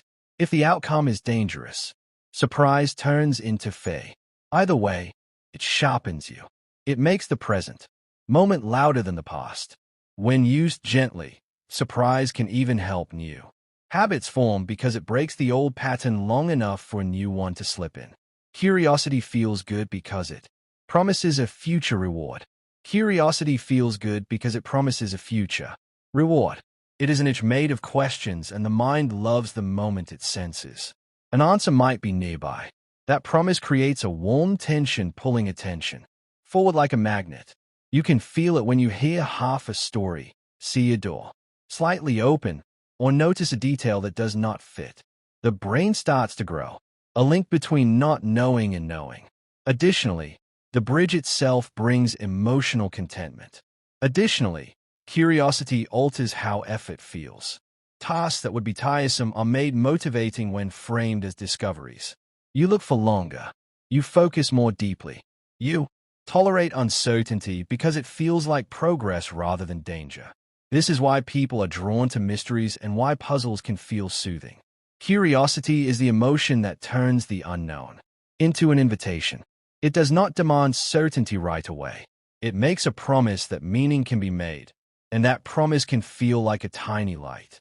In the mind, regret can teach replaying choices to refine future decisions. Regret can teach replaying choices to refine future decisions.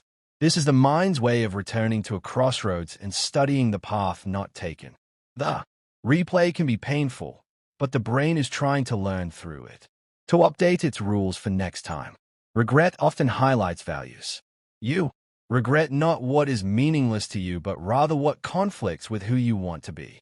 That is why one person may forget about a mistake and another may carry it for years. Regret also has a strange precision.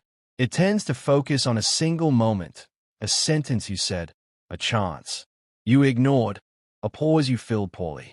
That focus can be useful when it leads to a clearer plan, like setting a boundary earlier or asking the harder question. The risk arises when regret becomes punishment instead of instruction. Regret has the potential to become a quiet teacher when it is in learning mode. That makes you wiser without making you smaller. Joy can be stolen by comparison by moving the goalposts endlessly. Comparison can steal joy by moving the goalposts endlessly. The mind looks sideways and decides that your life should be compared to the highlight, speed, or luck of another. Even when you accomplish something significant, comparisons can tell you that it doesn't matter because someone else has more. That whisper drains satisfaction before it has time to settle. Comparison also shrinks gratitude. Instead of noticing what is working, attention becomes a searchlight for what is missing, and the target keeps shifting because there will always be someone ahead in some category. What makes this so tricky is that comparison feels like information. It feels practical, like a way to stay motivated. But the emotional cost can be high. It can turn growth into anxiety and success into restlessness. The way out is not pretending others do not exist. It is changing the measurement. When you contrast your progress and values with those of others, your own efforts, and the target stop straying. Joy returns when it is allowed to be enough. Superstitions often grow when people feel powerless or uncertain. Superstitions often grow when people feel powerless or uncertain. When outcomes are unpredictable, the mind searches for patterns it can control. A lucky shirt becomes a shield. A repeated phrase works like a charm. It feels like you can pull a lever in a small ritual world that will not explain itself. People are not stupid as a result of this. It means the brain is desperate to reduce uncertainty because uncertainty is stressful. Superstition can offer immediate relief by creating a sense of influence even if the influence is imagined. Randomness can also be used to tell a story in a way that is less cruel. The issue is that superstition can spread, necessitating additional rituals and avoidance until the person feels trapped by their own protections. Yet, it reveals something tender about human emotion. People want safety. They want predictability. Occasionally, they construct it from symbols when they are unable to locate it. Understanding this can make compassion the new mockery. A superstition is often a coping strategy while dressed in costume. Ritual grief practices help communities share emotional strain. Communities benefit from sharing the emotional burden of grief through rituals. When loss is too heavy for one heart to carry alone, shared actions distribute the weight.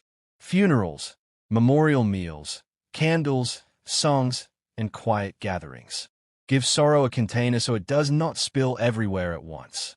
Additionally, these practices provide people with something to do when words fail. A shared silence, a hug, hand on a shoulder. These turn into language that demonstrates that you are not alone in this. Additionally, ritual grief is a form of permission. It tells the grieving person that tears are acceptable, that memory is honored, that love is recognized. Without ritual, grief can become isolating because people do not know how to deal with it. With ritual, the community has a map. Everyone is aware where to stand, what to bring, how to show care. The fascinating part is that ritual does not remove pain. It transforms it into connection.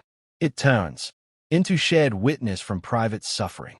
And one of the oldest forms of shared witness is human beings have. Storytelling moves emotions because the brain simulates the experience. Storytelling moves emotions because the brain simulates the experience. When you follow a character through danger or tenderness, your mind builds an inner version of the scene and your body responds as if it matters. Your breathing changes during suspense. Your chest warms during reunion. Your jaw tightens during betrayal. Even though you know it is a story, your nervous system still practices the feelings. This is why stories can heal and harm. A gentle story can soothe you into safety. A terrifying story can keep your body on alert long after it ends. Storytelling is also social technology. It lets one person transmit an emotional lesson to many others without anyone needing to live the event themselves. You learn what courage looks like, what kindness costs, what pride can ruin, what love can survive. The fascinating part is that stories do not only entertain. They shape empathy by letting you feel from inside another perspective. While you borrow someone else's inner world, and that borrowing can change how you treat real people afterward. Memories become emotional again each time you recall them. Memories become emotional again each time you recall them. When you bring the past into the present, the nervous system often reactivates part of the original feeling, as if the body is checking whether the old lesson still applies. That is why a childhood embarrassment can still make your face is warm, and the reason why a kindness you remember can still soften your eyes. Recall is not a neutral act. It is a re-entry. The file is opened by the brain, and emotion can spill out with it. This can be useful because it keeps important lessons alive. It can also be exhausting when you repeatedly revisit painful scenes because each revisit refreshes the stress response. The unexpected opportunity is that recall can sometimes change the memory's emotional tone over time. If you remember an event while feeling safe and supported, the brain may gradually link the previous narrative to the new safety, releasing the initial distress. This is not rewriting history. It is updating the emotional context around history.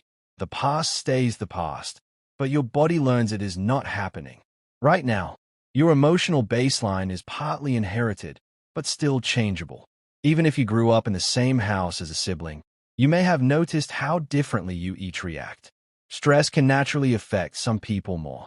Others recover more quickly, and some tend to feel upbeat without trying. The biology you inherit affects that starting point in part, like the default settings on the new instrument. But an instrument is not a song. Your baseline shifts through experience, relationships, habits, and the environments you spend your days inside. A supportive community can slowly lift a low baseline. Chronic strain can quietly drag a high baseline down. The brain is constantly adapting, and emotional patterns can be reshaped through repeated signals of safety, meaning, and mastery. This is why two people with similar temperaments can end up with very different emotional lives over time. In a gentle way, heredity is not the entire book but the first chapter. Hormonal cycles can shift emotional sensitivity across the month. Some days the same comment lands like a feather. Other days it lands like a stone. That change is not always about weakness or attitude. Hormonal shifts can influence sleep quality, energy, appetite, and how strongly stress affects the nervous system. For some people, emotions become closer to the surface at certain points in the cycle, like the volume has been toned up. Tears come faster, irritation sparks sooner, and comfort matters more. For others, the shift shows up as fogginess, restlessness, or a sense of being less emotionally buffered. What makes this fascinating is that it can change your interpretation of reality. A worry that felt manageable last week may feel urgent today. Despite the pattern's recognition, the feeling, it provides context for the inner world, similar to weather reports. A new kind of self-trust is frequently acquired when sensitivity is tracked over time.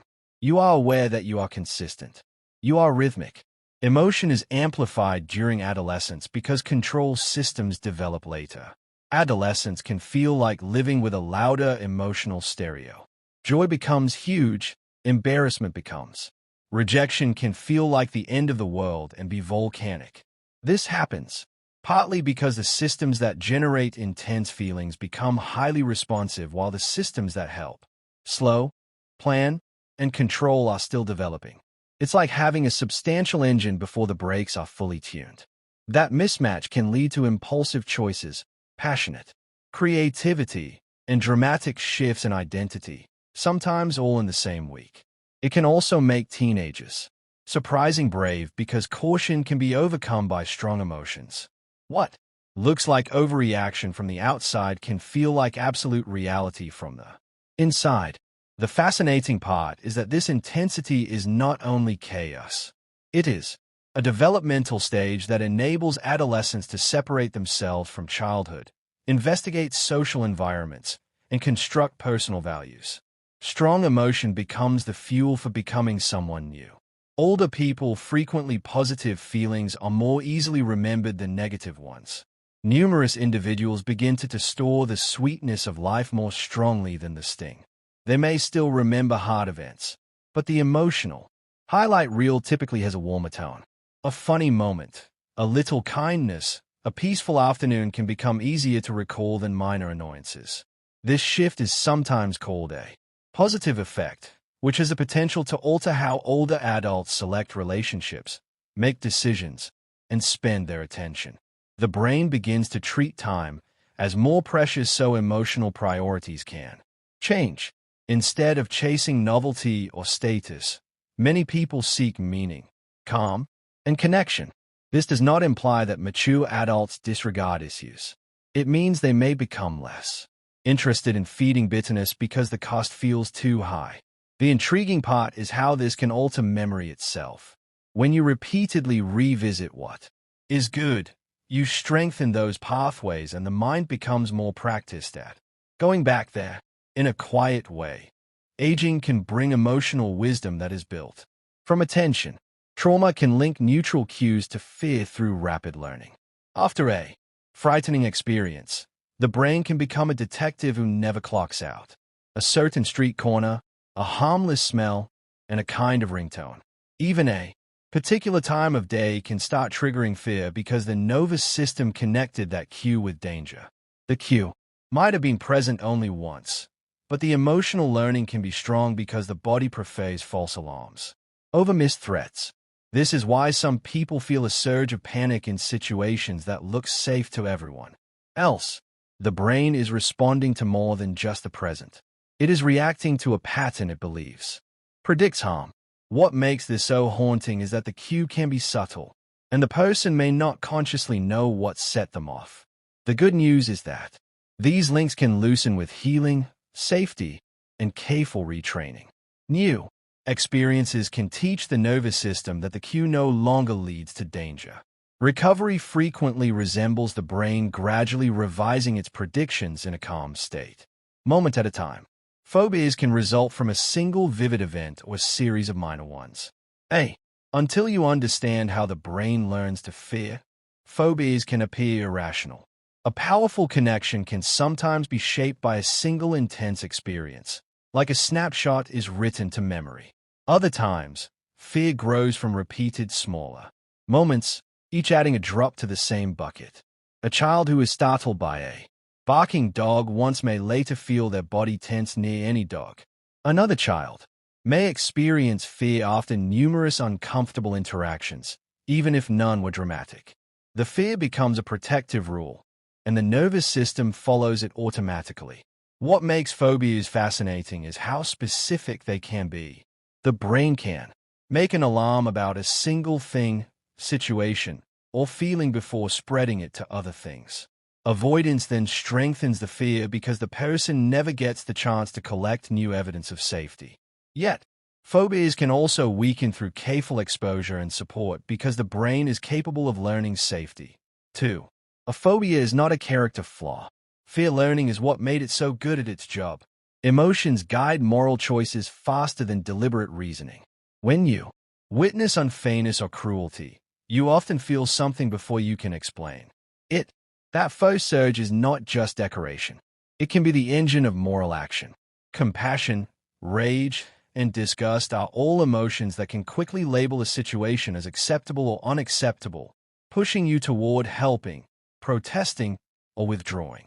Reasoning often arrives afterward to justify, refine, or question the choice.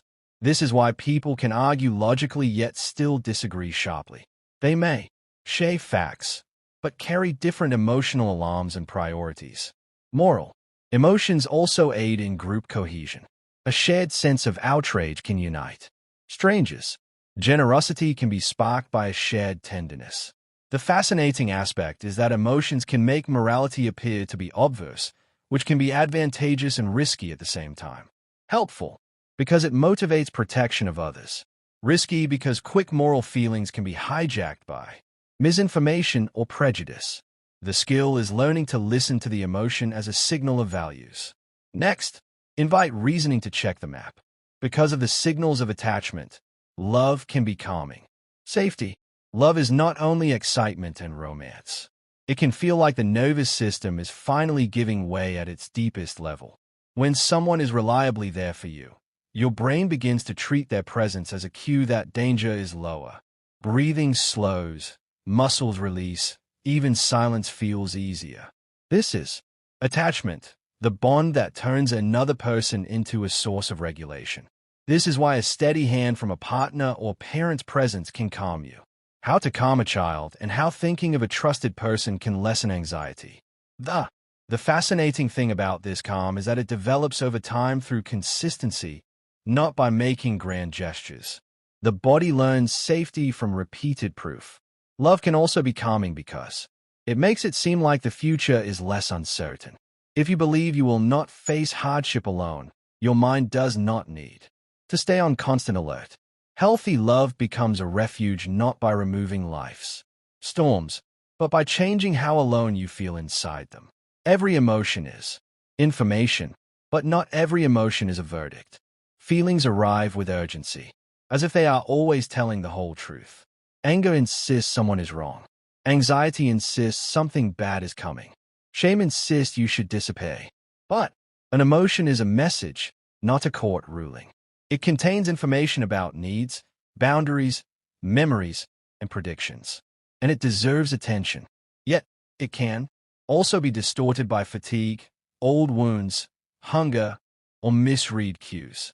The powerful shift is learning to treat emotions like instruments on a dashboard.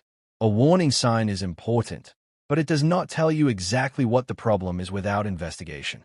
When you pause, you can ask what the emotion is protecting, trying to prevent, and possibly assuming. That pause creates freedom. You can respect the signal without surrendering your choices. This is where emotional maturity lives, not in suppressing feelings, but in interpreting them wisely. Emotions can guide you toward what matters, while you remain the one who decides what to do. Next, as we come to the end of our gentle journey through emotions, you may notice something quietly shifting inside you. We wandered through the way feelings rise before words, how the body remembers, predicts, protects, and connects. We explored how emotion colors perception, binds people together, and sometimes pulls them apart, not as flaws, but as ancient signals shaped by care, survival, and meaning. Emotions revealed themselves not as noise to escape, but as messengers moving through breath, memory, posture, and imagination. Some came as sparks, while others came slowly. Tides. Some softened us, others warned us. And a constant truth lay beneath each of them. The world within you is alive, responsive, and deeply human. Nothing you feel is random. Each feeling has been shaped by experience, biology, and belonging, like footprints left by a long journey across time. Now there is nothing more you need to understand or hold on to. The thinking part of the day can begin to dim like lights lowering in a quiet room. Let your shoulders sink back. Let your jaw unclench. If your breath feels busy, allow it to slow on its own without effort. Imagine your thoughts coming to a rest like leaves drifting onto still water, each one finding a place to rest. If you enjoyed this tranquil exploration, you might want to like, subscribe, or leaving a gentle comment below. This small hour of the night helps others who might be in need of sleep find it. And if you are still awake, another video is waiting on your screen, ready to guide you a little deeper. But if sleep is calling now, you do not need to resist it. Let the world soften. Allow the quiet do its work. You have nowhere to go and nothing to solve. Sleep well and good night.